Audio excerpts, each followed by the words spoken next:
પાઠ 12 નકશો સમજીએ. સૌપ્રથમ વિકલ્પો આપેલા છે. કોની મદદથી વિશ્વના કોઈ પણ સ્થળે સ્વયં પહોંચી શકાય છે? જીપીએસથી. નકશા શબ્દનો અંગ્રેજી પર્યાય શું છે? મેપ. પૃથ્વીના કોઈ પણ ભાગના સપાટ કાગળ પરના આલેખનને શું કહે છે? નકશો. એક સંજ્ઞા આપેલી છે. તીરનું નિશાન કઈ દિશાનો સંકેત કરે છે? તો કે ઉત્તર. ઉગતા સૂર્યની સામે ઊભા રહીએ તો પીઠ કઈ દિશા તરફ હોય? પશ્ચિમ. ઉત્તર પૂર્વ દિશાને કઈ દિશા કહેવાય? ઈશાન. દક્ષિણ પશ્ચિમ દિશાને નૈઋત્ય. ઉત્તર પશ્ચિમ દિશાને વાયવ્ય. પછી એક સંજ્ઞા આપેલી છે, એને આંતરરાષ્ટ્રીય સરહદ કહેવાય. પછી સંજ્ઞા આપેલી છે, એને નદી. સંજ્ઞા આપેલી છે, એને ઘાટ કહેવાય. પછી સંજ્ઞા આપેલી છે, એને રાજ્યનું પાટનગર. પછી એક સંજ્ઞા આપેલી છે, એને પાકો માર્ગ કહેવાય. આ સંજ્ઞા છે એ દેશની રાજધાની દર્શાવે છે. રંગીન નકશાઓ ભૂમિ સ્વરૂપ દર્શાવવા માટે બદામી રંગ. રંગીન નકશાઓમાં જળ સ્વરૂપો દર્શાવવા માટે વાદળી રંગ. રંગીન નકશાઓમાં વનસ્પતિ જંગલો દર્શાવવા માટે લીલો રંગ. રંગીન નકશાઓમાં રેલમાર્ગ દર્શાવવા માટે કાળો રંગ. રંગીન નકશાઓમાં જમીન માર્ગ દર્શાવવા માટે લાલ રંગ. રંગીન નકશાઓમાં ખેતી વિષયક વિગત દર્શાવવા માટે પીળો રંગ. ભારતમાં કુલ કેટલા રાજ્યો છે? 28. ભારત પૃથ્વી પર કયા ગોળાર્ધમાં આવેલું છે? ઉત્તર પૂર્વ. ભારતની લગભગ મધ્યમાંથી કયું વૃત્ત પસાર થાય છે? કર્કવૃત્ત. દક્ષિણ પૂર્વ દિશાને ઈશાન દિશા કહે છે. ચાલો એના પછી ખાલી જગ્યાઓ આપેલી છે. મેપ્પામુંડી લેટિન ભાષાનો શબ્દ છે. નકશાના મુખ્ય 3 અંગો છે. સાંસ્કૃતિક નકશામાં માનવસર્જિત વિગતો દર્શાવેલ હોય છે.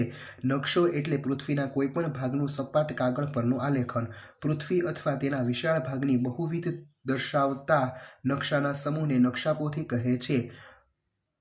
કુદરત નિર્મિત વિગતોનું આલેખન કરતા નકશાઓને પ્રાકૃતિક નકશો કહે છે. માનવ સર્જિત વિગતોનું આલેખન કરતા નકશાઓને સાંસ્કૃતિક નકશા કહે છે. નકશામાં ઉત્તર દિશા જાણ્યા પછી નકશાની બધી દિશાઓ જાણી શકાય છે.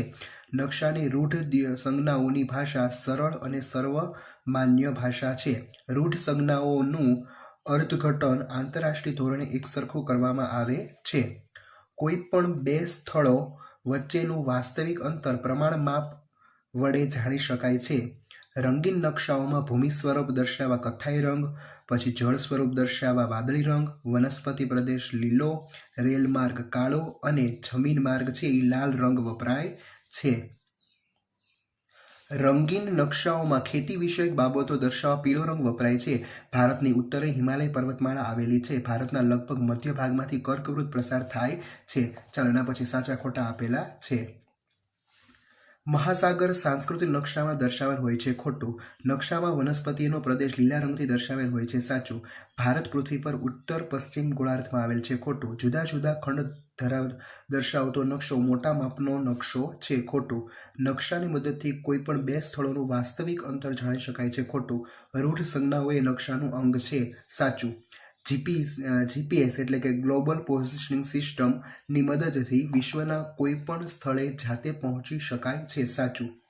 મોટા ભાગના નકશામાં પૃથ્વી સપાટીનો વિશાળ વિસ્તાર દર્શાવવામાં આવે છે. ખોટું. નકશામાં તીરનું ચિહ્ન દક્ષિણ દિશાનો સંકેત કરે છે. ખોટું. ઉત્તર દિશાના જ્ઞાનથી અન્ય દિશાઓ જાણી શકાય છે. સાચું. ઉગતા સૂર્યની સામે મુખ રાખીને ઊભા રહીએ તો આપણી પાછળની બાજુ છે એ ઉત્તર આવશે. ખોટું. રૂઢ સંજ્ઞાઓ વધુ જગ્યામાં ઘણી જાણકારી આપે છે. ખોટું. ઉત્તર પૂર્વ દિશાને વાયવ્ય દિશા કહે છે. ખોટું. દક્ષિણ પૂર્વ દિશાને અગ્નિ દિશા કહે છે. સાચું. દક્ષિણ પશ્ચિમ દિશાને નૈઋત્ય દિશા કહે છે. સાચું. ઉત્તર પશ્ચિમ દિશાને ઈશાન દિશા કહે છે. ખોટું. પીએસ એ પોસ્ટ ઓફિસ એ રૂઢ સંજ્ઞા છે. ખોટું. પછી સંજ્ઞા આપેલી છે એ નદીની રૂઢ સંજ્ઞા છે. સાચું. પછી સંજ્ઞા છે એ સર્કિટ હાઉસની સંજ્ઞા છે. સાચું. પછી સંજ્ઞા આપેલી છે પર્વતની રૂઢ સંજ્ઞા છે. ખોટું. ભારતની પૂર્વ દિશાએ બંગાળનો ઉપસાગર એટલે કે બંગાળની ખાડી આવેલ છે. સાચું.